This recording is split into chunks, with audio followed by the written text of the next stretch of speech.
Good evening, good evening, good evening, good evening. Welcome to another beautiful session this 3rd of March 2024. Today we would be discussing a very interesting topic all about relationships. Wherever you're watching me from, accept greetings, accept my salutations. I do not take your presence for granted. Today we would be talking all about relationships. So we want it as interactive as possible. Please leave your comments, your questions in the chat so that we can answer them as we go because we don't want to leave them for the end. So leave your comments in the comment section, whether you're watching on LinkedIn, YouTube, or Facebook. Please just drop a comment, a question, and we will take it from there. Because as we all know, relationships are one of the most important things in life. You want to be successful, you want to attain a certain height in your career, you have to have solid relationships. So today, sharing the stage with me is Frank Kemsey, all the way from Cameroon. He's reaching me from Cameroon today, unlike the last time he was reaching me from Chad. Today he is live from Douala, Cameroon. And on this series on strategies to make our year a remarkable one, I thought that relationships was very, very important. Relationship was a key complement in order to make our year a successful one. On the first episode, we've spoken about attitude, we've spoken about intentionality, we've spoken about purpose, we've also spoken about how to set your goals. So if you've missed one of the sessions, you can go right back, whether on Facebook or YouTube. You'll be able to find the recording of the previous sessions. So join me, welcome Coach Frank Kemsey, all the way from Cameroon.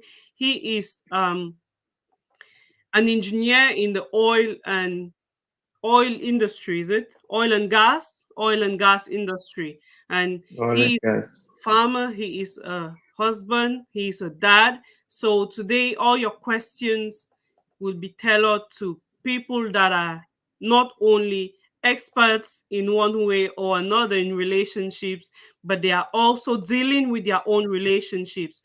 Bear in mind that there is no perfect relationships. We all have struggles. We struggle on a day-to-day basis to make our relationships better. But we can all today come on this platform and share how to make those relationships work for us. So, Coach Frank, good evening. Can you hear me? I can hear you 5 on 5. Thank you very much, Coach Annabelle. Thank I you. can't hear you. Maybe your Bluetooth, or I can't hear you at all. Can you hear me now? No, I can't hear you. Okay, so while Coach Frank is Coach trying Annabelle, to can you hear me now? adjust his sound system there, a little bit about myself. I am Annabelle Lola. I am founder of Bezzatelli, which is a sportswear brand that I started in order to provide women with comfortable gear as they go through their fitness journey. So if you haven't checked out our website yet, please do check it out. It's www.bezzatelli, bezateli.com, and you can leave us a review. You can write us to help us improve the website, because we're currently our website is currently a work in progress. So please do leave us the feedback, and don't forget that we are currently also on our winter sale. The sale is on. Make sure to grab something that is of interest to you, something that will make you look stylish, and especially something which is eco-friendly. So would we try your sound there again? Good evening. Good evening, Coach Annabelle. Can you hear me now? I can't Is it hear you. better? Okay, I think it might be an issue on my side. So I might have to disconnect.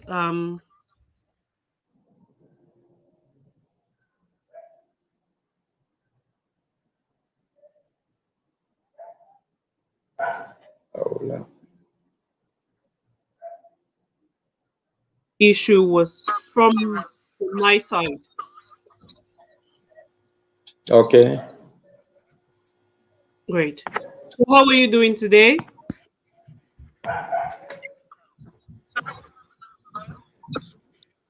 Even Coach Annabelle, can you hear me now? I can hear you 5 on 5. Is it better? I can hear you fine. Okay, good.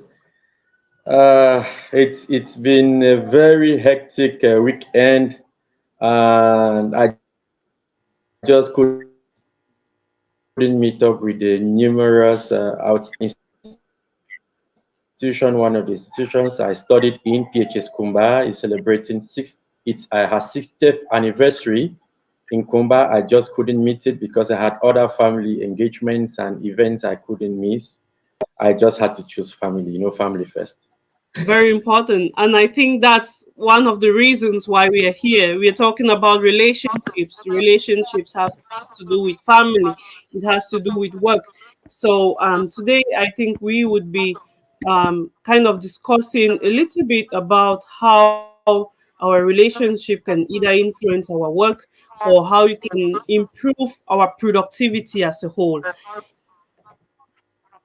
So it's always very important to kind of keep the family as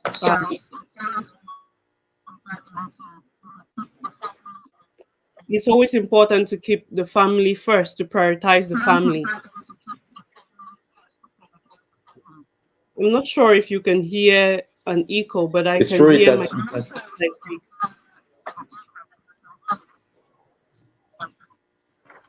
Okay. Is it better now? I think it should be okay. I'm not sure if it's my sound setup for the day, but I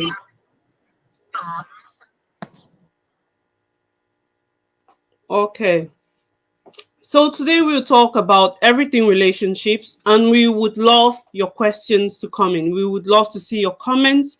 We would love to see your reaction, your interactions, so that we can together um, grow in relationships, so that we can together improve our relationships and live happier lives. Today, on the topic of relationships, we'll be covering a very vast um, area. We won't focus only on family relationships, but we would also talk about life, work life balance, or work co-workers relationships. How can we balance that relationship between ourselves and our co-workers to make our workplace a better place, a more conducive place for people to be in?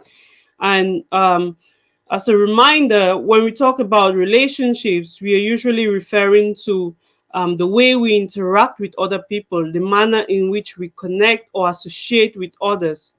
But then there are so many types of relationships that today we kind of get a little bit confused, and sometimes you are a little bit scared not to break boundaries, or you're a little bit scared, you don't want to kind of offend someone, or you don't want to be in that space where they might think you're being inappropriate. And today we would be discussing all about that, because be it at work or even with our spouses, some of us have boundaries which we do not want our people who share life with us, we don't want them to break those boundaries.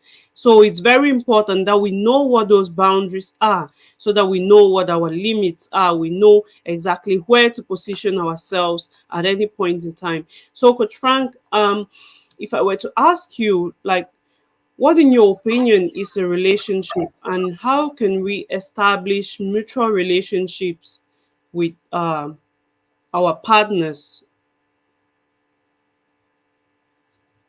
Your microphone there. Okay, Coach Annabelle. Okay, can you get me now? Yeah, five on Am I five. audible? Yeah. Okay, Coach Annabelle, I must say thank you again once more for giving me such an opportunity. I really feel honored and to join you in this wonderful journey you've been doing in trying to help build a better world for our communities, for ourselves, for our children. And if we can build better communities today, if we can build better friends and relationships today, I think the future will be brighter than it is today, and we're going to leave a better generation that we can be proud of.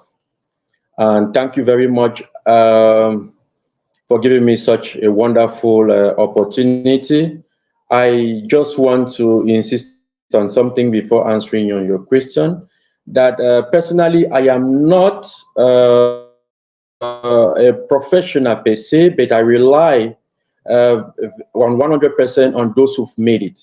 I struggle to look at those who've made wonderful, outstanding relationship, who've impacted lives, who've impacted results. Can you hear me? Like I lost the connection again.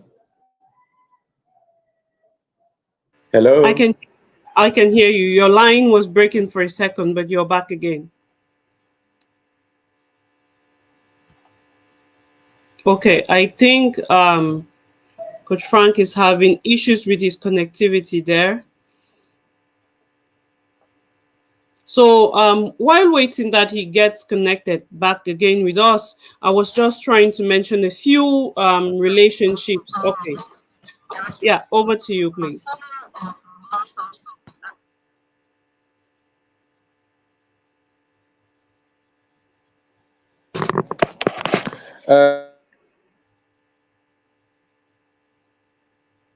So maybe for better, Can you hear me, Coach Annabelle? yeah, I can hear you now. Yeah. Okay, I'm particularly excited with this topic because I personally have my own struggles, not only as a couple, but in terms of other relationships, maybe family and friends, work, and I've been struggling with my own relationship for a while, and I've discovered some methods that really work for me. And today I come to share, most especially the things that I feel actually resonate with me or has kind of given me a push in my own personal relationships. And I think sharing this is a good mastermind, and I think I could gain something from some other person, maybe in terms of comments, or otherwise, I'm certainly going to learn from you. And the best way of mastering something is to share your opinion. And if you have errors, somebody could draw your attention and say, hey, maybe this road may not be the best, or you could have a better road than this one you took before, you know. So that's one thing, that's one big advantage and privilege you've given me, which I want to say thank you again. It's always a pleasure to have you. Can you hear me, Coach Annabelle? Yeah, it's always a pleasure to have you, I was saying. And I'm looking forward to sharing your experience all these Okay. years. Yes.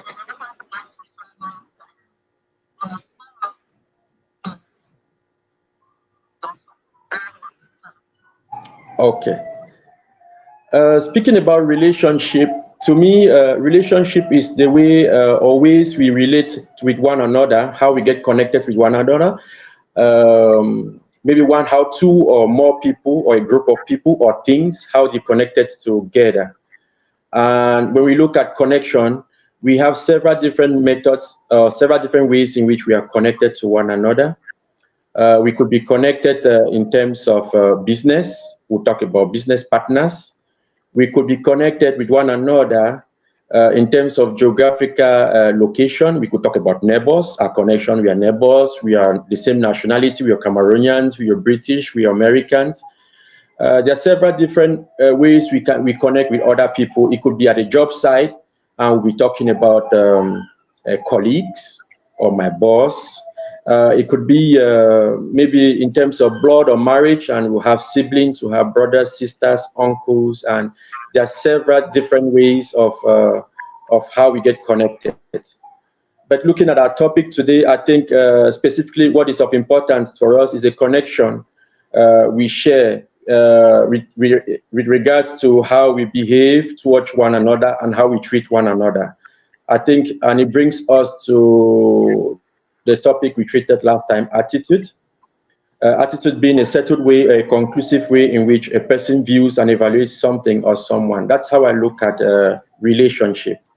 So when we talk about relationship, I see how we look at others. What's our predefined knowledge or ways to settle that this is how I'm going to treat A or B, or treat a female, or treat a daughter, or treat a son, or treat a colleague, and all of that. What we already have as pre-ideas, and I think that's what I have as my own, in my own simple way of defining relationship. That's how I look at it. How we behave, how we interact with our connections, with all the different connections I've mentioned. I think I it's don't know if it's I fall in line with you. yeah. Go on, please. Okay. Yeah, I was just trying So to say. Annabelle, I'm ready. I Okay. think we're having a second network split there. Yeah, so I Okay. was just trying to say it's just so interesting to find out the relationship that there is between relationships and attitude. And we can see that all through the way our attitude has a very huge impact on our relationships. Very true.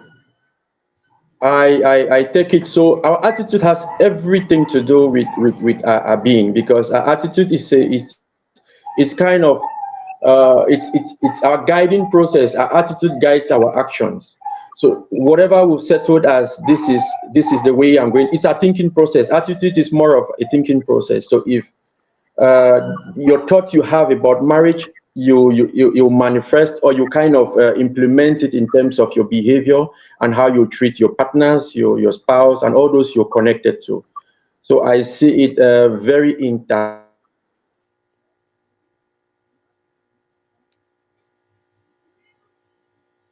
Okay, I think we lost him there again. Unfortunately, the network is not very favorable Connected, today. and especially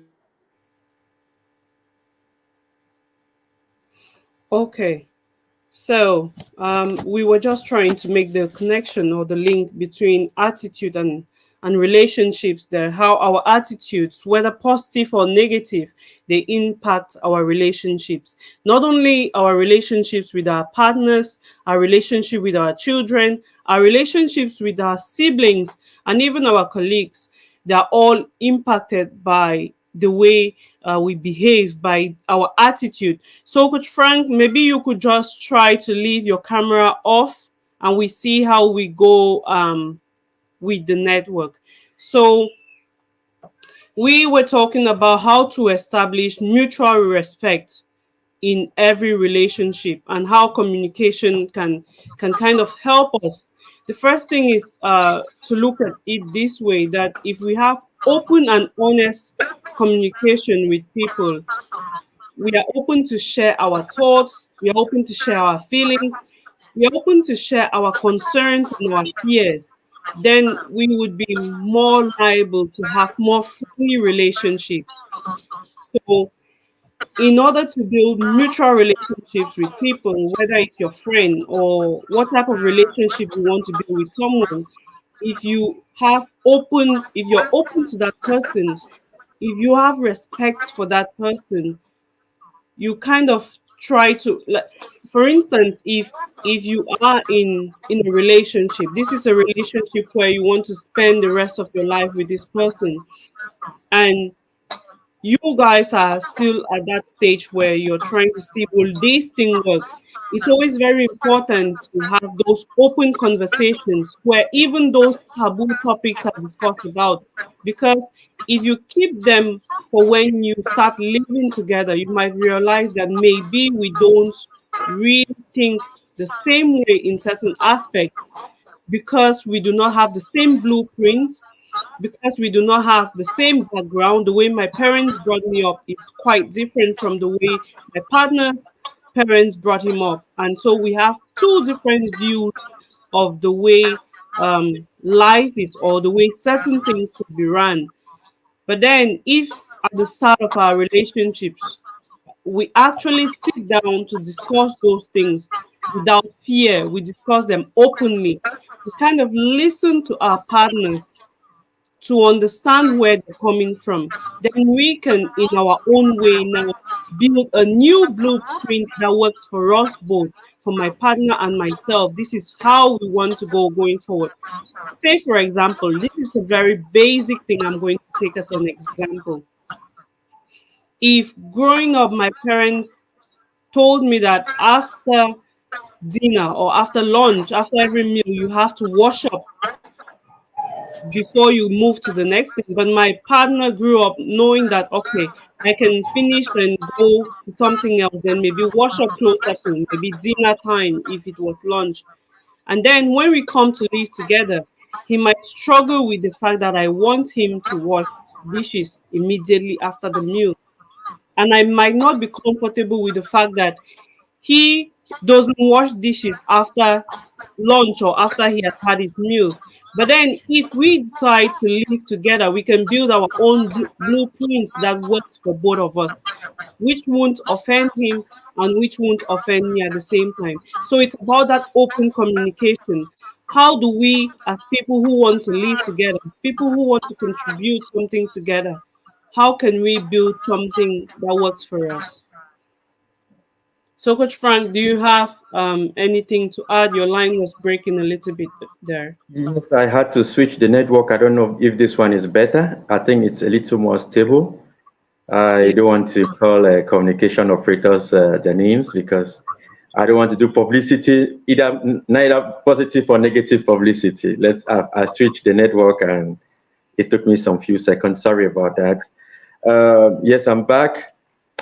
It's true. Early on, you mentioned some very pertinent issues about how we were influenced and we still are influenced by our parents' relationship. Honestly, I can say almost about more than 90% of relationships are influenced by the way we watched our parents survive in their own relationships. And it goes without doubt, maybe 100% if I don't want to exaggerate, and it falls in line with the same kind of principles that we grew up learning, that like father, like son, like mother, like daughter. And we are kind of adults are in a kind of autopilot. We've learned from our heroes, and our parents are our natural heroes. We learn from them. They are our natural coaches, and we copy whatever we see, and we find as whatever they use and adaptive methods for their relationship. We copy them and we implement them in our own relationship. And if you watch very closely, those who have a lot of relationship issues are those who come from homes that have issues too. True. I, uh, I for one, I can tell you in a very humble way, I grew from such an environment. My parents separated when I was still really little before I even started school, and I grew with my father.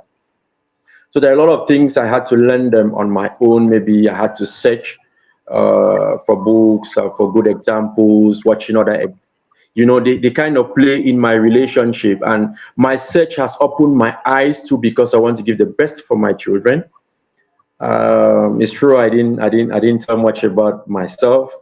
I am married to my friend, and we've been friends for 27 years. Means I got to know my wife since she was my friend since 1997, and we've been friends up to today for 26, 27 years today, and we're married for 16 years.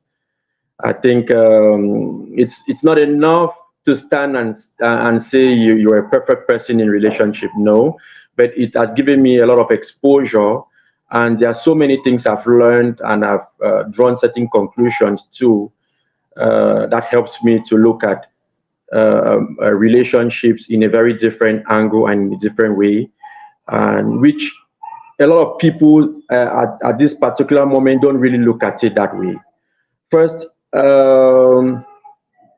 one of the key things I think can help us in our relationship is, first of all, to understand that there is a remarkable difference between a man and a woman. Whatever the relationship, whether it's home or at work, if we don't understand this basic difference and accept it, because God's. I'm sorry, I'll have to be using God because I'm a Christian. For those who are Muslims or whatever their religion background, it means it's the same thing. Or it's the Creator's way, it's God's way of designing, making man and woman different and unique. And their differences is to make sure that they can complement and have a good, wonderful relationship. Men fall in love for a very different reason. Women fall in love for a completely very different reason. If we first of all don't master that, it'll be a trouble for us. Because whatever we observe in most of our relationship is that the man tries to give in needs which are adapted to a woman, which are adapted to a man, and the woman tries to feed the man with her own needs, what she is expecting from the man. And at the end of the day, both parties are not actually serving the other with the right appropriate gifts. And those are one of the things I really want us to touch today. And first, I want to say that for us to really establish establish mutual respect, trust, communication in our relationship, we must have this in the back of our mind.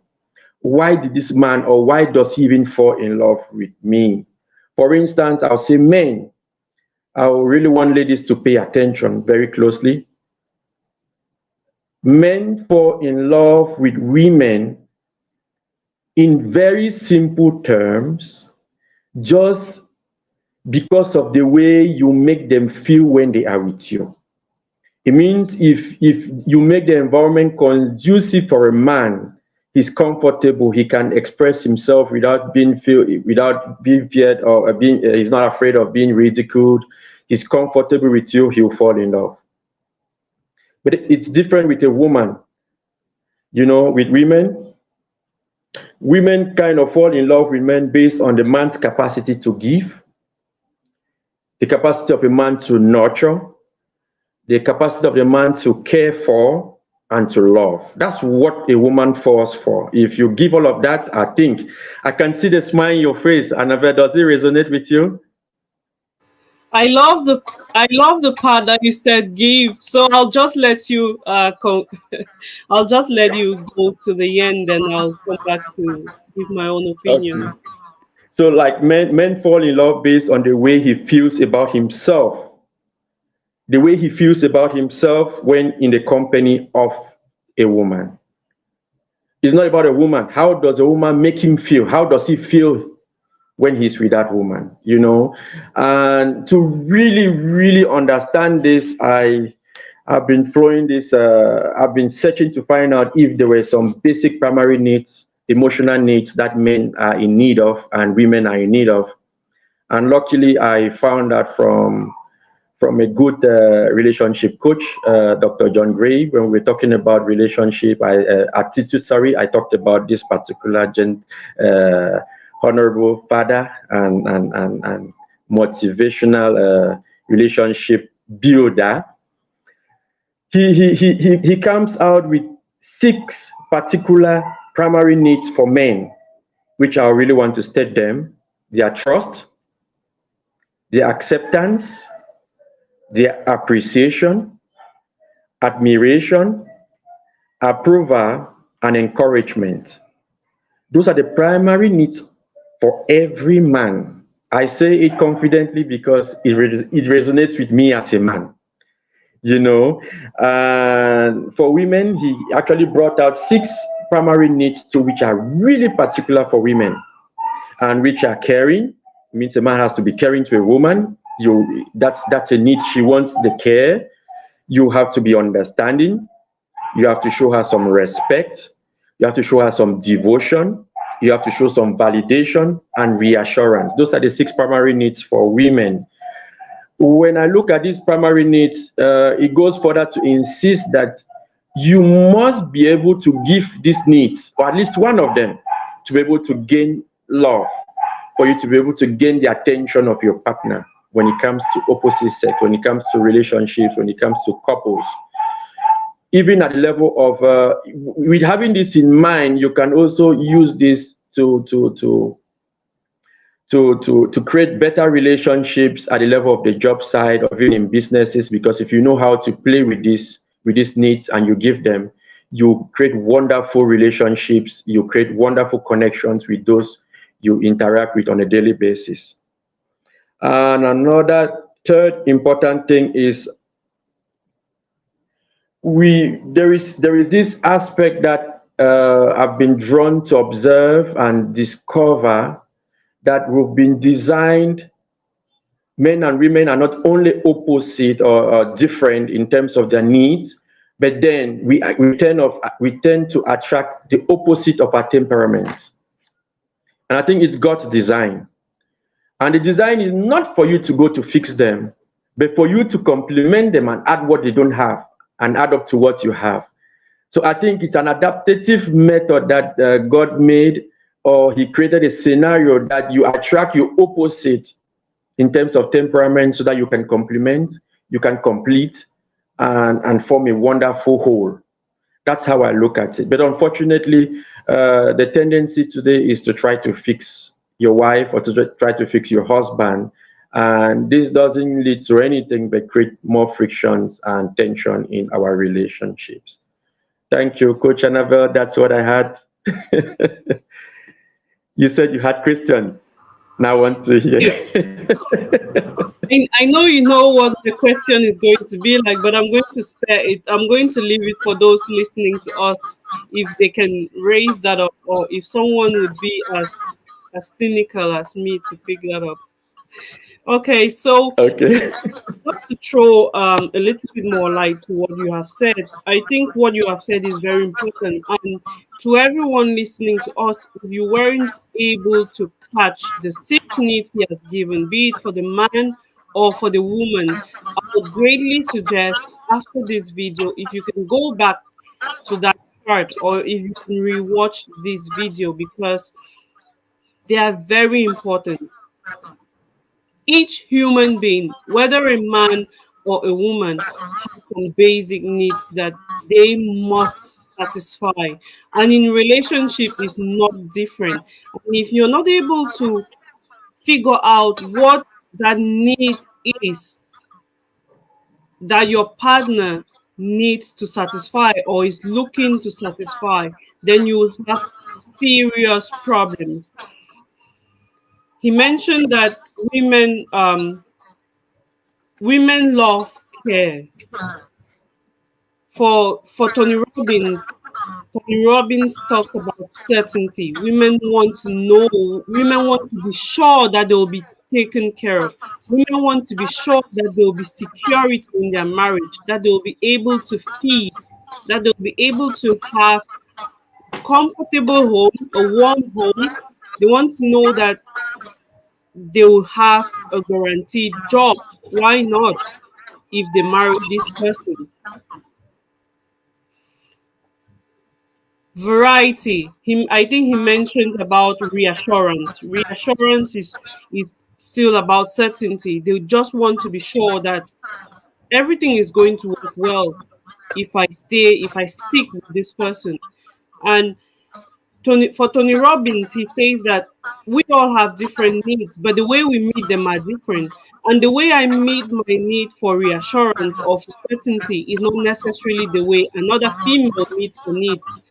So it is very important that we know what those needs are. And I'll highly recommend, if you're struggling with what your needs are, you can reach out to me, or you can reach out to, if you want to reach out to Frank and you reach out to me, I can connect both of you together, and you can actually go in depth of this discussion, because we thought that if we had to focus on just that, we won't be able to give as much as we wanted to give um, during this session. So just to add one or two more points before we move to the next question, I thought that in every relationship, if we want to build mutual respect and understanding, we must have boundaries. What are those things that as a woman you're comfortable of when your partner tells you, or when they like, there are some things that you just don't want them to voice out to you. Whatever those words are, you have to make them know that when you use these words, I get offended.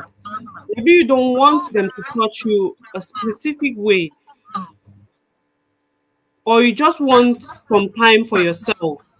Sometimes you just need a break. Let them know that every day you need 1 hour just for yourself, where you want quiet time, you want no one to disturb you, or maybe you just want that time, you want that time for self care. Maybe you want monthly, you want to go to the spa, you want to go to the nail bar, or wherever you want to go. Set those boundaries, because if you don't set them from the start of your relationship, it's going to be very, very difficult to kind of bring them in when you're already married. But once you start them, when you're still at that courtship stage, when you're still starting out the relationship, it is much easier for you to kind of know whether this is something that is acceptable by my partner or it isn't. Talk about your finances. What are those bills that you want to be the one to cover? Or what are those things that it's only the man? Maybe, like we said earlier, the way we were raised, the way we experience life might influence us. Maybe growing up, you knew that men are supposed to provide for their families. So you tell your husband, I want you to be able to care for the feeding bills, or to provide for feeding uh, for the family, to be able to pay all the bills. So decide that as early as possible in your relationship. Discuss what you want for your future, because once you set into the relationship, things are not going to be the same. Usually, when we are dating, things are very much easy. It seems like everything is okay. But once we get into marriage, we realize that things are not as smooth or as easy as we were thinking. So try to have those discussions about what you want, your plan, what your future plans are. How many children? Where do you want to live?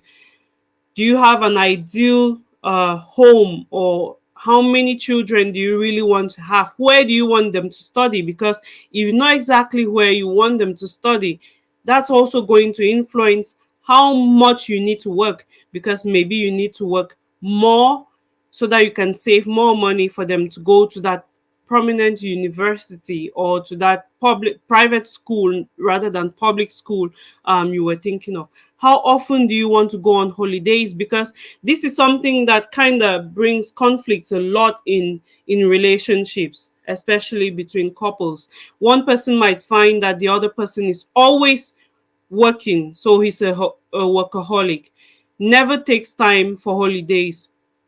Maybe it's worth thinking about when you're looking at your potential husband, or your potential wife, your potential partner. How often do we want to go on holidays in a year? Is it once? Is it twice? Is it every weekend? Every end of the month, maybe we take 2 days off. So how often do you want this? And is there any preference on the marital regime you want? Some people would like to live in a polygamous home, while others would not like to live in a polygamous home.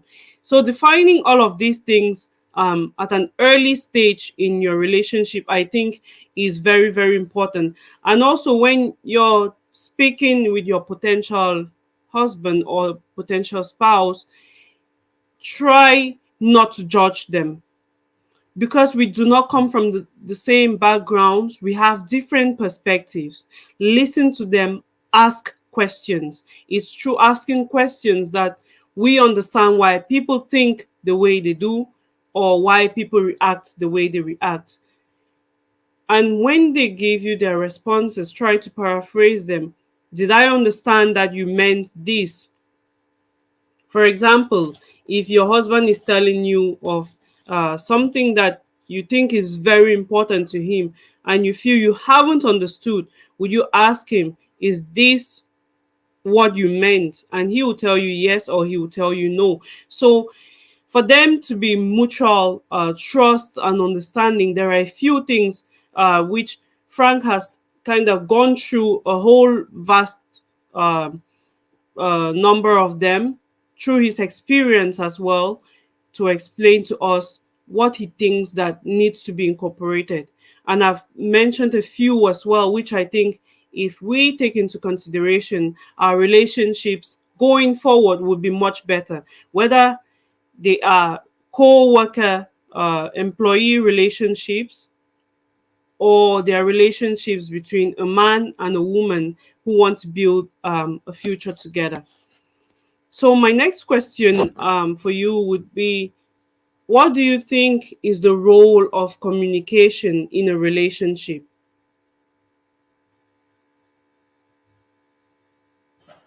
Your microphone is muted. Okay, to me, communication is key. Like ancient wisdom suggests, most problems stem from misunderstanding. Therefore, the better we can communicate, the better relationships we'll have at home, at the job site, and wherever we find ourselves in terms of our connection and how we interact with people on a daily basis. So if we communicate properly, with respect, of course, we'll have very little misunderstandings and it's going to boost our relationships with one another. One thing I must insist is that everybody, every human being living on Earth, on planet Earth, wants to feel important. So whatever the method you use in communication, and when we talk about communication too, we're talking about verbal and non-verbal. And most often, a lot of non-verbal communications are more provocative than even what we say. You may look at somebody with an eye, and that eye means a lot, and the next neighbor wouldn't even notice something has gone wrong, But just like when we were children, you see someone say, the kind of you see is kind of, but nobody will really know that you're kind of warning that person or you're showing you're having a negative, but you're communicating, but non-verbally. So all of these have to be taken into consideration. And when we want to communicate, we should communicate properly and make sure that your communication leaves the next person feeling better than you met him or her, or whether it was a partner, whether it was a spouse, and all of that. I think that's one of the things we must put if we want to make wonderful relationships. We must make sure that our communication is really perfect. There is a lot of mutual respect, and we kind of give people and make them feel important. We treated this last time, especially when we're talking about attitude too. In my opinion, that's how I look at communication. And you've already touched so many important aspects when it comes to communication, especially as a family. I'll take the position of I'll take an example of a family. As a family, it should be open. And one of the key things that really kill a lot of relationship is when the perspective of the next person is not taken into consideration. Usually, if the opinion of either the man or a woman is not taken into consideration or is looked down by the other partner, even in terms of business partners, trust me, there will hardly be harmony. Just like the concept of mastermind, when there is no harmony, there's disorder.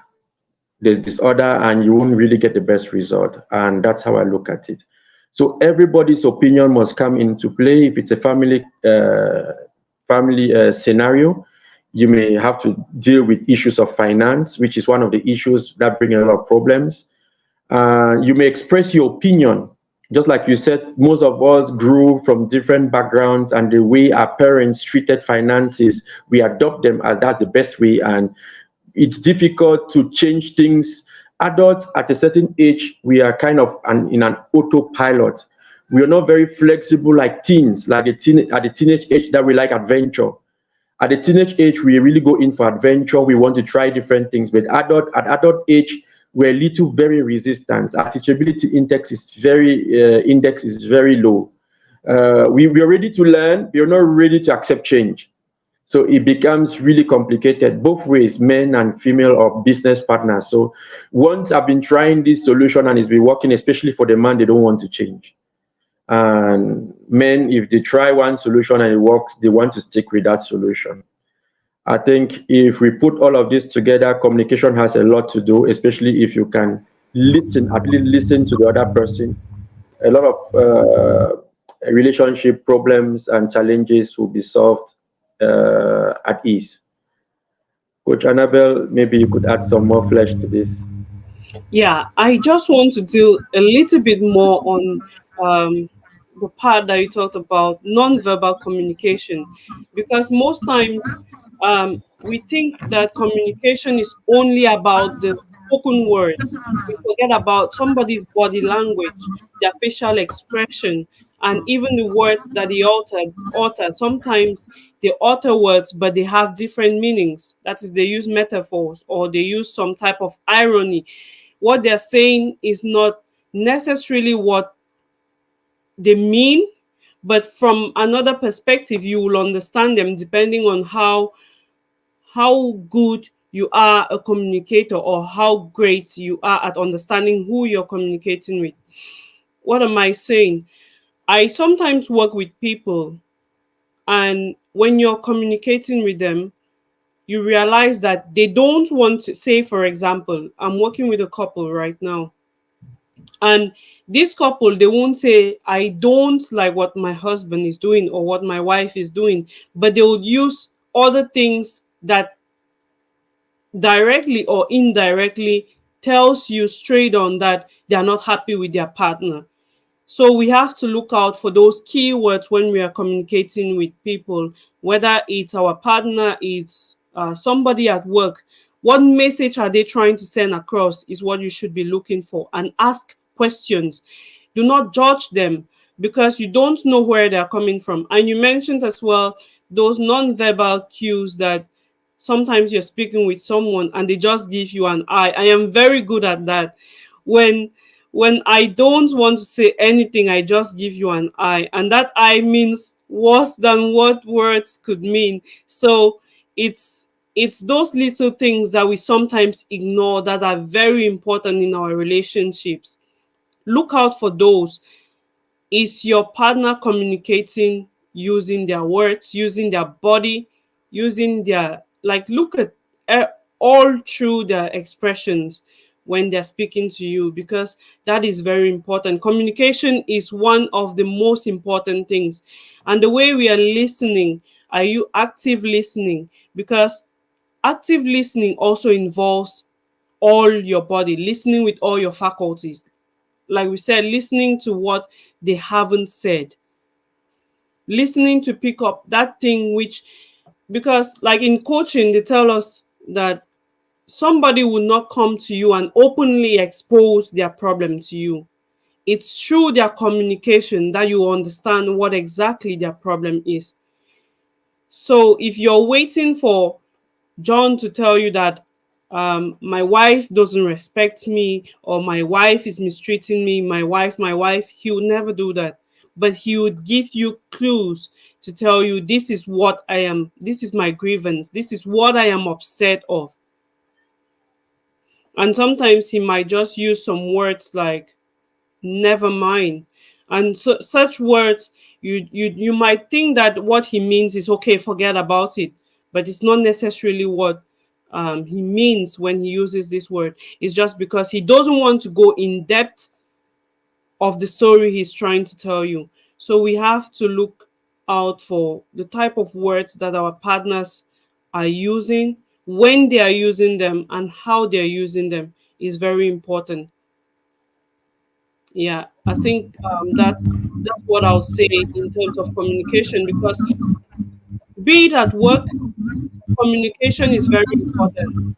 It helps us build connection with our co-workers. It helps us foster collaboration. It helps us resolve conflict. So communication is very key in every relationship. Yes, Yeah. Coach, I really want to insist again on this aspect that we are different and we attract our opposite when it comes to temperament. And with that in mind, we should work more on complementing each other than trying to fix the next person. And that way, if our attitude is to build up or to give unconditional love, I think we'll build better relationship, we'll communicate better. Because today we live in the if kind of love. That is, if you don't give me enough money, I won't give you love. If you don't give me enough money, I won't give you sex. If you don't perform well in school, I won't love you. You must be number one. You must be this, you know. Our love has become very conditional to our children, to our spouses, to our partners. If you don't give me this result, I won't treat you. I won't evaluate you like a good worker. You know. So there's so many conditions put in our love, and people don't perform well when they discover that their love is conditional, or when they discover that they are in love for who they are, but for maybe what they bring in or what you know, it makes them feel really low. And I think that's one of the biggest areas where we communicate wrongly. We give we and that the our world today, it's a material world where we promote a lot more of material things. People pay attention on wealth, material places, locations, America, you know, Europe, and all of that. Instead of the person in front of you, maybe your child, your spouse, you know, your business partner, you're thinking about the greener pastures or somebody away or some opportunity away, and when that is sensed in relationship, they only create conflicts. And if we do not start focusing on that differences that we already have naturally and see how we can complement and grow together and complete one another, I think relationships will really suffer a lot. I think we should focus more on that aspect, understanding that we are bound to be different. It's not by choice, it's God's choice for us, that we complement each other and complete each other and grow together. That's how I look at it. If we want to put it, that's what I really wanted to add. Yeah, and I'll pick on the point that you said we are different and we are bound to be different. I think someone raised this with me once and was asking me, why do you think God made us different? And he said it was for variety. And this brings us to one of the six human needs of Tony Robbins, which I mentioned here earlier, the need for variety. We are all different because we can't, if we were all the same, life would be boring. We need people who tell us, I'm not a very fun a humorous person, but other people are. Like, they if they don't exist, some people who like humor, they won't be able to have that humor. They won't be able to find where to listen to something that will make them laugh. And myself, sometimes once in a while I like to listen to them, but I'm not good at making people laugh. I have my own way of making people laugh, but I won't be great at cracking jokes. So you see that we just complement each other. One thing that you're lacking in, the other person would certainly fill in for you. And when it comes to relationships like this, trying to make the other person what you want him to be is the wrong thing to do. It's you trying to change or adapt your attitude towards that specific aspect that will work. Because, say, for example, you're married today 16 years. If every day you were struggling to see how you can change a specific aspect of your wife, I'm not sure you would be together today. But because you have grown to know that this is the way she is, how can I work around that? Or how can we try to make this aspect or this habit in a way that works for our family? How can we make this thing to work for us rather than How can we change this? Because it's very difficult to change a human being. And like we said, human beings don't really change. They say the only constant thing is change, but human beings don't really change. They change their reaction towards circumstances. This is what is currently presenting itself to me. How can I make this to work in my favor? That is how human beings think.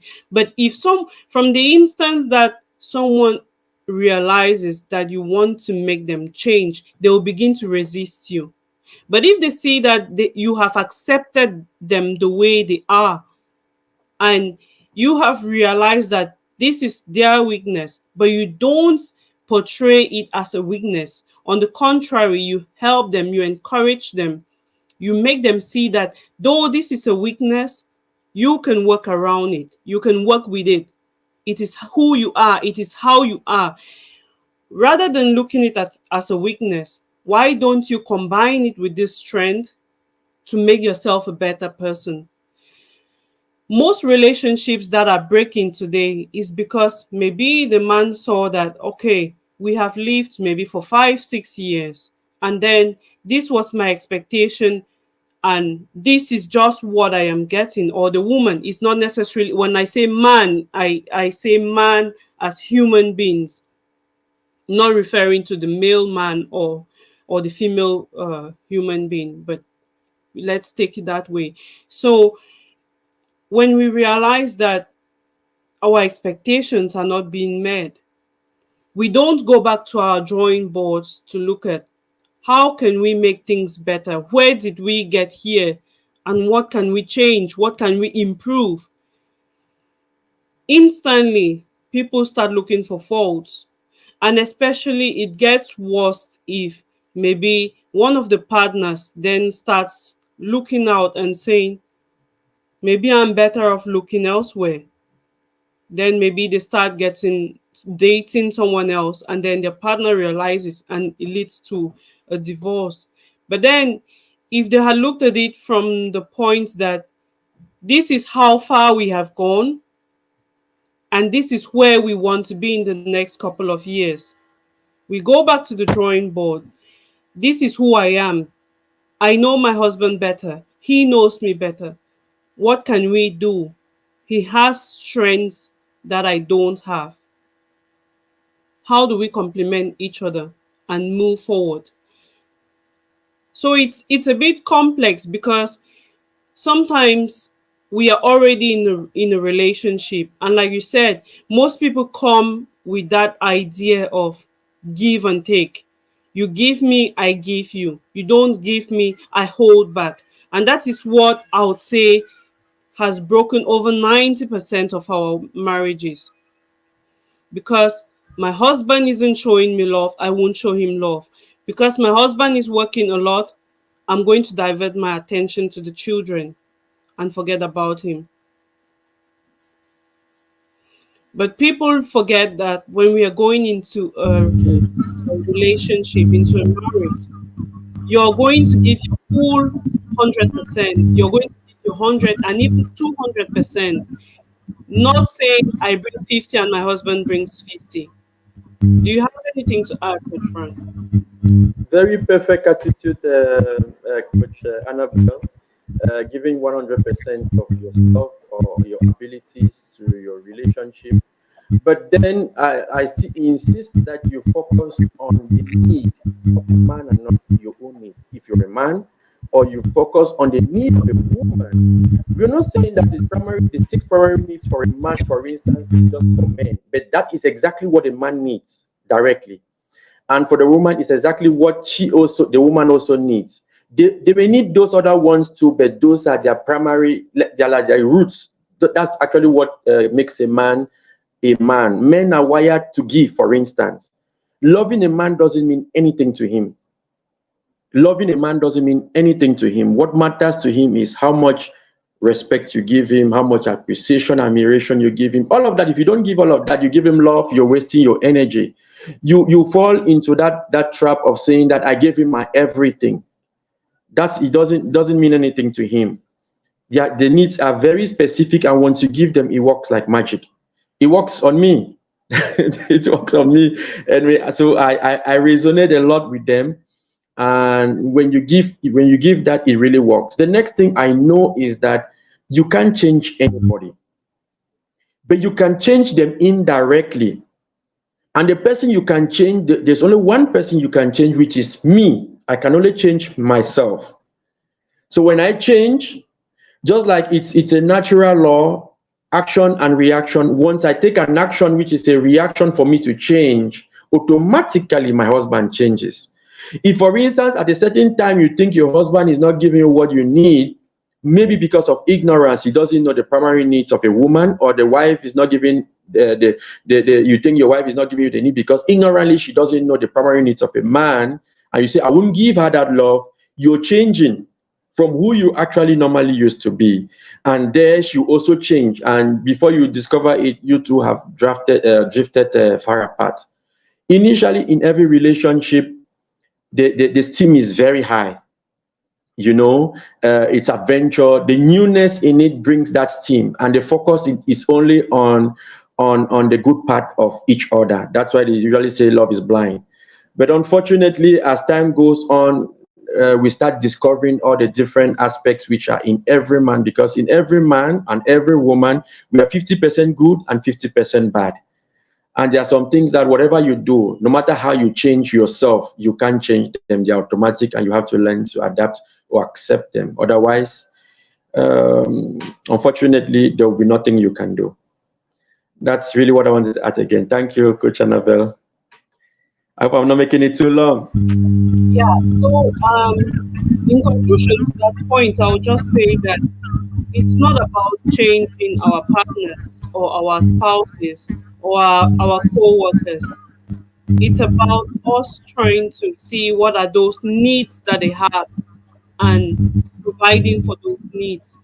Because sometimes um, you go to work, you're in a work environment, and then you realize that maybe one of your co-workers, some of us will say they are very mean or very wicked for some people, but then when you go closer to them, you realize that there is something they're missing. It's either not, their needs aren't being met at home, or at work they are under so much pressure. That's why they always carry the mean face. But then if you don't go closer to that person, you won't understand what that need is, or what is making them sad, or what is making them feel the way they are feeling. But you keep bearing that grudge against them, that they are not a nice person. If you look at it the other way, okay, now that I know that this person is under pressure for work, or they're having difficulties in their family, how can I help them? What is that one need that if I could fit in, they'll be a better person? That's the way we should be looking at it. So I totally agree with you that it's not about trying to fix people or trying to change people, but it's about looking at them from the point, what do they need and how can I come in, how can I help them to get away from that personality who is not really them, but they're just wearing that cap due to the circumstance they find themselves in. So we are almost heading to the close, unfortunately. I would like, if any of our viewers has a question, I'll just open my LinkedIn there, because I can't see any comments for some reason from my LinkedIn account. If any person has a question or comments, please leave them in the chat and we will take your question in the next few minutes. So to wrap this up, Coach Frank, I know we have mentioned a lot about not trying to change people, but see the best or the better version of them. How do you think we can build much better, healthier relationships, whether at work or in our relationships with our partners, with our spouse? How do you think we can build healthier relationships? Your microphone, please. Maybe I'll just put them in little, in very brief forms. I think one of the key things I may have to point, if I miss anything out, I think this should be number one. Um, we should do unto others what we expect them to do unto us. Treat everybody important. Treat them well. Treat them warmly. Treat your husband, your wife, your spouse, your girlfriend, your fiance with love and respect. I think you get same thing back. Initially, in every relationship, it begins that way.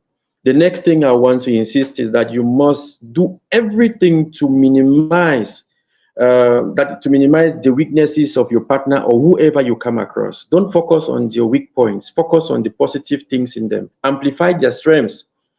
When you amplify the strength of your partner, your business partner, your spouse, your children, when you encourage them, trust me, they'll perform better.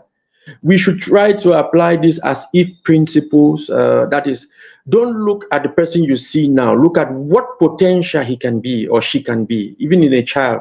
If you start looking at a child at what he may be tomorrow, you may be treating that child as if he's a dull child, he's good for nothing. But believe me, that child could be the next president of America, next president of Cameroon, next president of some country, or some important personality. If we start looking at our friends, our relationships, our children, whatever the relationship, we look at them with what they can be, the potential they can be, and give them that kind of value. Trust me, they'll perform better. In the past, our parents didn't have these kind of opportunities we are having today, and so their relationships were not really the best. And unfortunately, most of us copied a lot from them and not even knowing that they contaminated us. And it becomes difficult for us to come up from that. We should be able to be open to learn more new skills, more new relationship. There are so many facilities today. We have the internet. We have free conferences and even paid conferences and trainings that people could learn about relationship and improve on your relationship. Because whatever you're doing, you're impacting on your children too directly. So it goes a long way in transferring the skills, the relationship skills you gain, communication skills you gain to your own children. So I really want to encourage at that level that we push this a little further. Next, I want to insist on the fact that we always have to listen and consider the perspective of our partners. Whether it's a business partner, whether it's a child, just listen to them and understand them. You may say, no, this child is just giving me trouble, or my wife is always naggy, or my husband never listens to me. Just give them a listening ear. Before you know it, you form a better team. You come out, you push them. And once people know you're listening to them and you consider them and you treat them as important, trust me, they'll start behaving responsibly. Our next thing will be to avoid competition and encourage collaboration instead, and practice gratitude. We live in a world where we are competing instead of collaborating. We kind of hide our secret formulas, which may have some negative errors in it, that if you had shared with some other friend or with goodwill, he would have identified an error that has costed you so much. But unfortunately, that's how our world is. We should learn to collaborate more than to compete. And another thing too, I just want to insist when it comes to men and women. I just want to give something that I think works for most men. Women, I just want to encourage you, if you're in a relationship or about to start a relationship, I want you to treat your man as the most important person in your life. You must do that. And know that a man's biggest needs are approval and admiration. So please give that to them always. And secondly, women, I want you to understand also that when a man loves a woman periodically, he needs time to pull away before he can get closer, and women should try to respect that, especially when they are stressed. Women, when they are stressed, they want you to come to them. When men are stressed and they don't have a solution, they want to be in their corner until they can figure it out. If you go closer to them, you have problems. They'll burn you. John Gray calls it like the men goat into your cave, and when you follow them into your cave, they burn you. It's as if they will transfer the aggression to you. It's better you let them go. It's different for a woman. We are completely different. Even at the level of the office, if you have a colleague who is a male and you find that he has an issue that is really heavy, trust me, give him time to sort it out. If he cannot sort it out, he will ask you for help. If a man needs help, you ask for help. If he doesn't ask for help, don't give help. Allow him in his corner. But if a woman, you find that a woman is stressed, trust me, she will never ask for help. Go for help. If you don't go, she treats it as if you're not caring, you don't love her, and all of that. You go to her. That's the difference about men and women. Very opposite, but it's very key. And men must understand that you can never make a woman happy. That's what I've understood. That you can never make a woman happy. It's their responsibility to make themselves happy, and men usually take it. They take it. How do I put it? They take it upon them as if it's their fault when their spouse or their friends or their female colleagues are not happy. Women have seasons. They have hormonal changes are controlling them all the time. So at a certain period when things are not working, whatever you do will not be good for her, and the man will feel like maybe she doesn't care, and all my efforts are not taking, or she's taking all my efforts for granted. Please, men, don't take it for granted. Those are the particularities. I know there are so many, but with short time, I think maybe for another session we could continue. Thank you so much.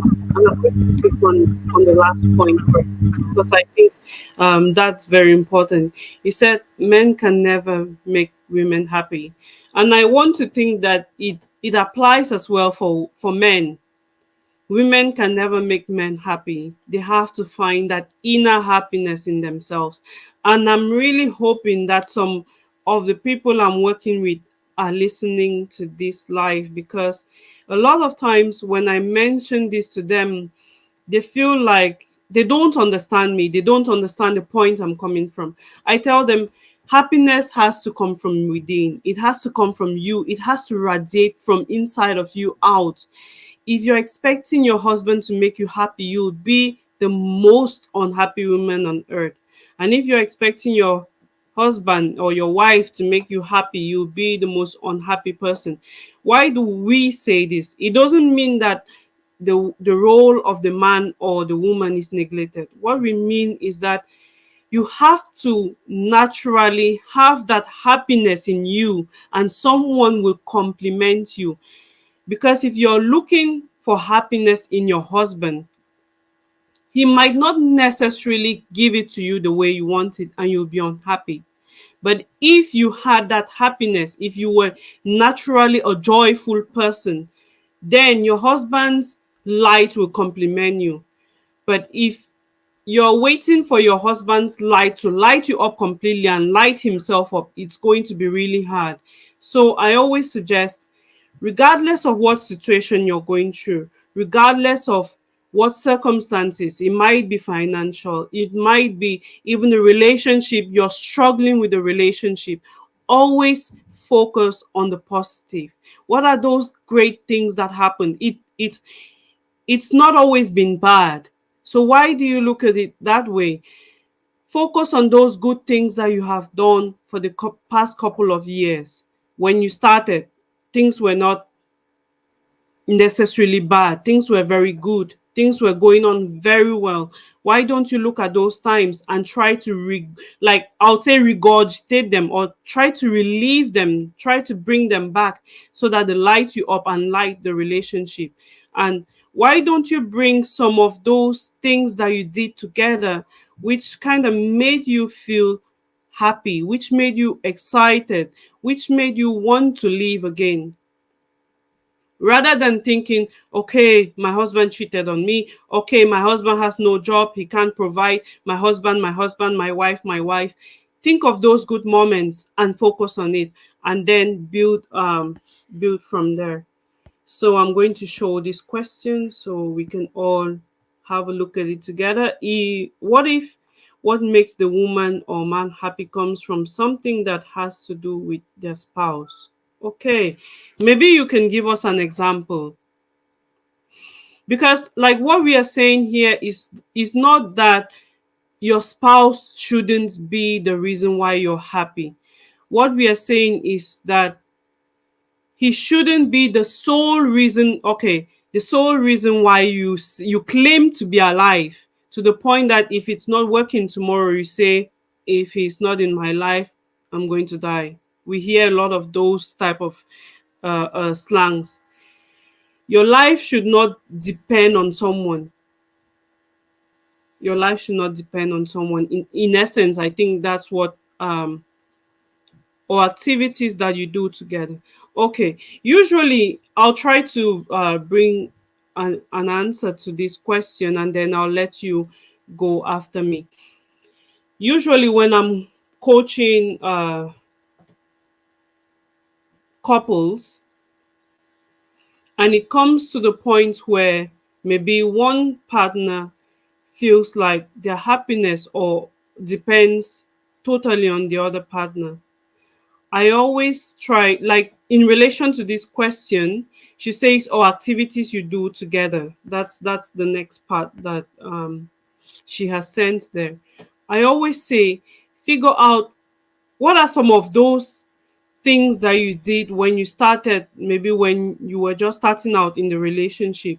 What are those things that you did which you really liked? What are those things that you did together which kind of brought that bond?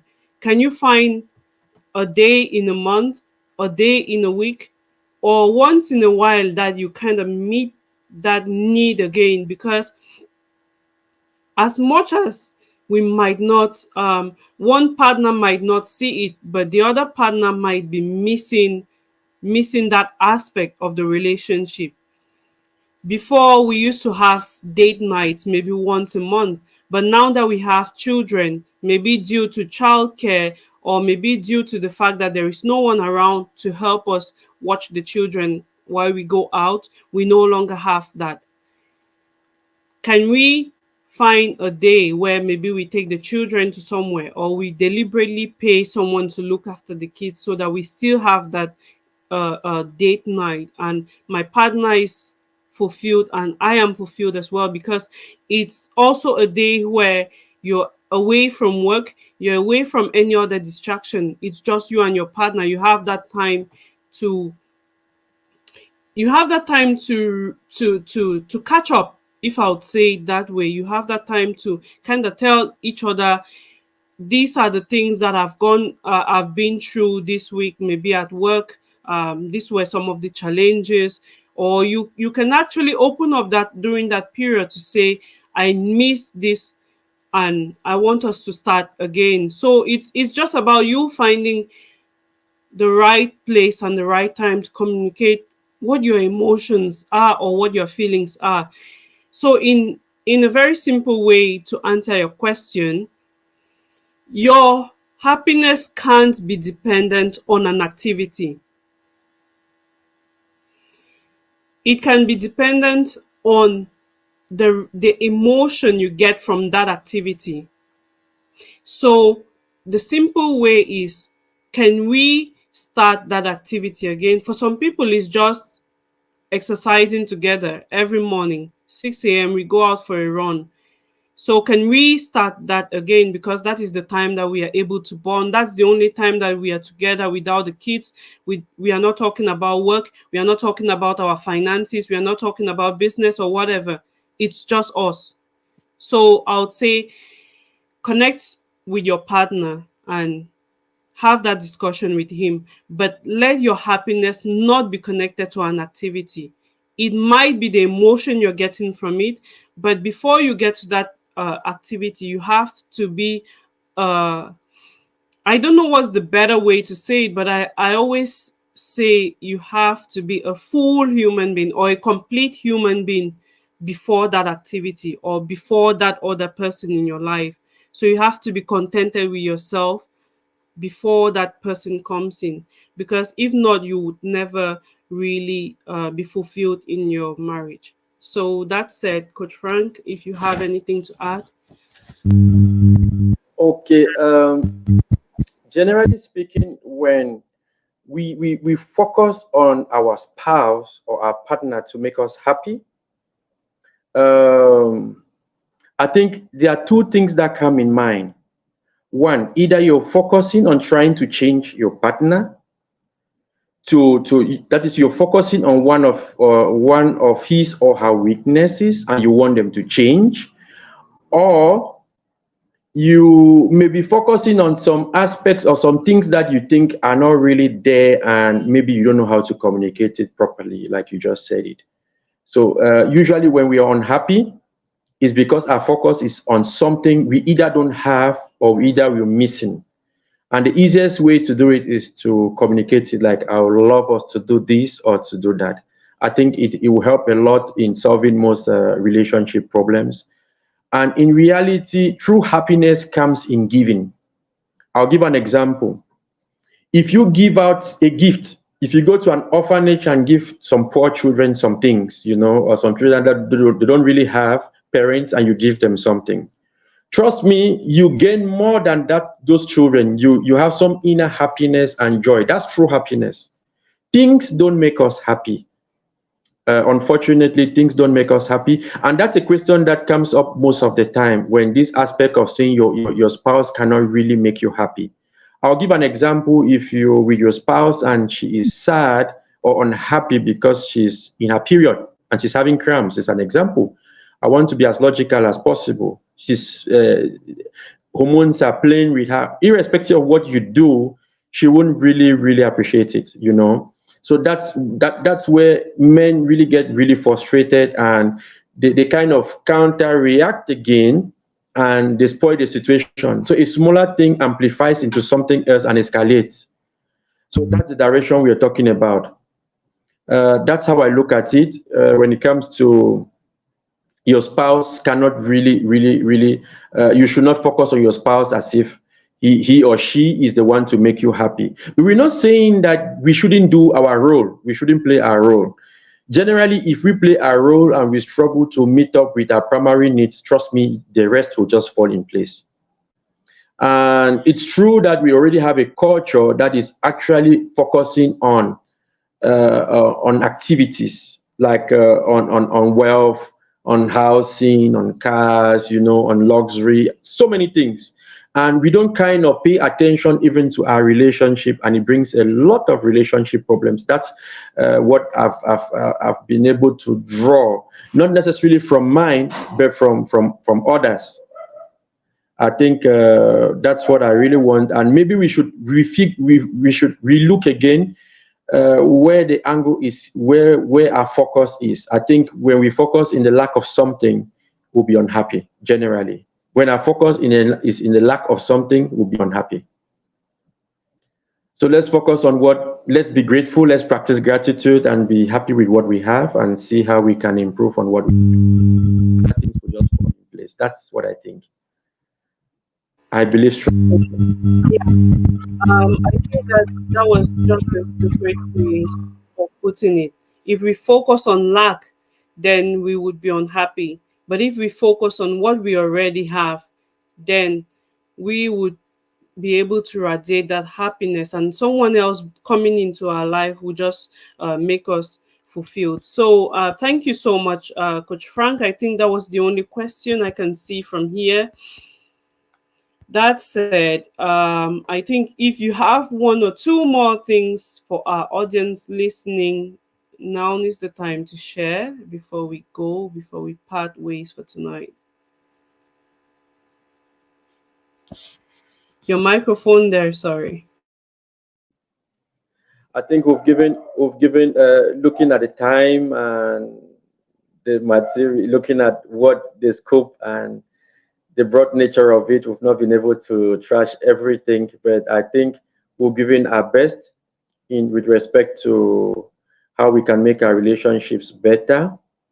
And my only encouragement is this: I just wish to encourage every person to treat their partners right, and to know that no one is perfect, and to make sure that you accept them as they are, love your partners as they are, and try to focus on the good in every situation, whatever, however bad it look or may seem. Look at that and look at the potential of what can come out from that, whatever the relationship, whether business, whether family, whatever. We should focus on the good. When we start focusing on the good, we start seeing opportunities to improve ourselves and to treat them better. And once we start treating them better, we improve ourselves. Another key thing I just want to leave us as we go is how children react when their own needs are not met. It's a very key thing, and we want parents to know, especially and would be parents to know, so they start reorganizing their life, because the way you treat your husband or your wife is the same way they are actually copying from you. Watch out. The primary thing I've noticed, or I've come to the understanding, is that children who do not get their needs met, they react in four basic ways, four distinct ways, either any of the four distinct ways. And the first is that they may either become very intelligent in school, because that's the only way they draw attention. When they come back with good results, they say, "Oh, this is my son, you're wonderful, you make me proud," they're happy. So you give them that attention. It's a sign that your child, if you have a child that is really performing well, it's an indication. Are you treating that child? Is he getting the love and attention he needs? That's one. Number two is that they may tend to be very caring to other children and to others who are suffering, because they kind of give what they don't have. And such children end up being doctors, nurses, those who give care. They want to care for those, to give the kind of love they didn't get. The next part of it that you can get, the third aspect that you could discover in a child, and these are just indicators. So if you start seeing those things in your child, you start checking and make sure that something is not lacking in your life. You're not bringing up a dysfunctional child or a dysfunctional adult tomorrow. The next thing is they may choose to be completely wayward, because each time they do something terrible, they break a glass, they break something precious, you be angry, you come and flog them, and you flog them for the same thing. They'll keep repeating it over and over and over again. And this goes to parents that have, you have such children. These are indicators that if you start seeing these things in your home, they are indicators. If you have a child, if you have, maybe it's a neighbor's child, you could start telling the neighbor, this child isn't getting enough love. If you like, continue with flocking, treating them badly, you won't solve the problem. Treat them with love and they automatically change. All they need is attention. Coach Annabelle, I think we've taken so much time. Yeah, that was an amazing point, actually. Um, I'm glad that you raised that, because I was thinking maybe will I come up with another session where we would kind of look at this in a little bit more depth. So now that you talked about it, I think I'll just use this opportunity to say one or two words. You are just right on point. And unfortunately, I focused when I was thinking of this live, I didn't look at it from the perspective of young people or young children. But everything that you have said, if we look at it very well, most children that are actually too caring, like you said, or they choose to be wayward, start some even go to the point of self-harming themselves. That is, they might just get a blade and start cutting, like they no longer feel pain.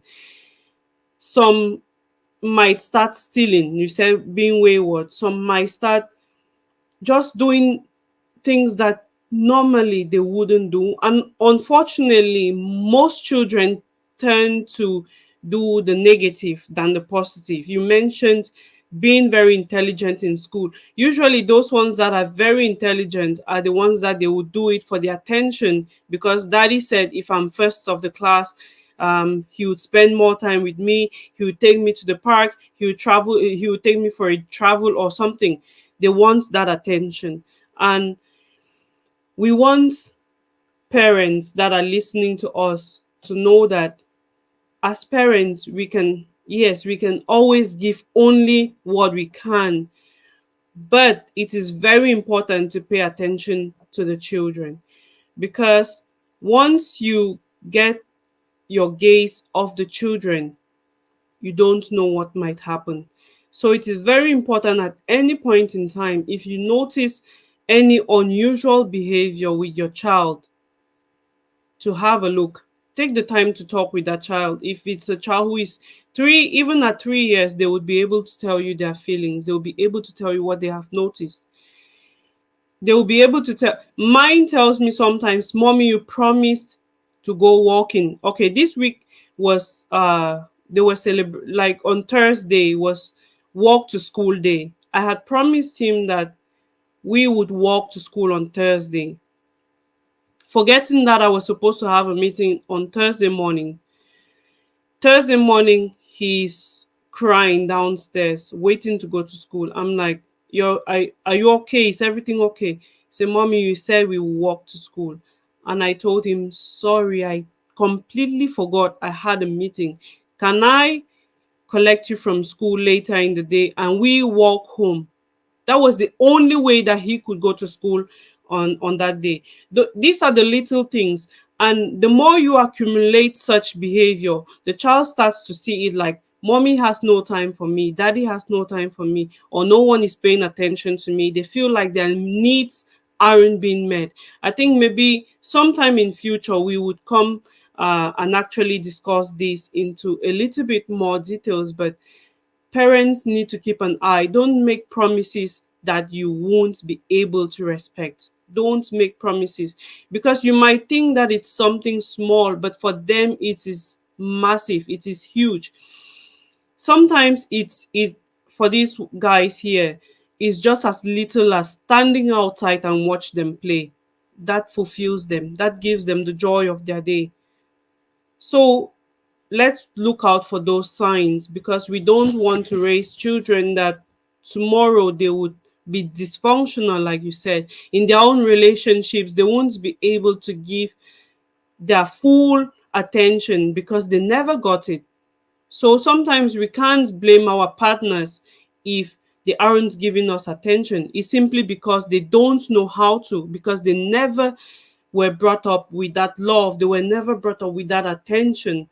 So, that being said, thank you so much, Coach Frank, for raising that up. And I'll just say thank you to everyone who listened to us today. Thank you for your time. Thank you always. We appreciate. We hope you got some value, and we're looking forward to seeing you in the next one. I'll be taking a break for 2 weeks. I have some pending issues that I need to attend to, but I'll be back again with some very, very interesting topics. And most likely, we will continue with the series on making our year a successful year. And that should be ending by the end of this month, God willing. But I am looking forward to more interesting topics. Thank you, Coach Frank, for your time. It's always a very huge and massive pleasure to have you here. Thank you, Coach Annabelle. Thank you for this wonderful opportunity. I am forever grateful. Thank you. Thank you. Thank you once more, everyone. Your feedback is highly appreciated.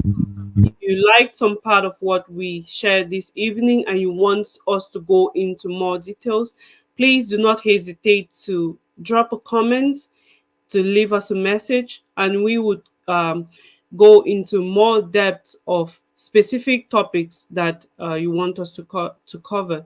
If there are any topics related to this or any specific areas you want us to look at, please do not hesitate. We are here to serve you. We are here to learn and to grow together. And that being said, it is bye bye for now. Thank you so much for giving me an hour and a half of your evening. Bye.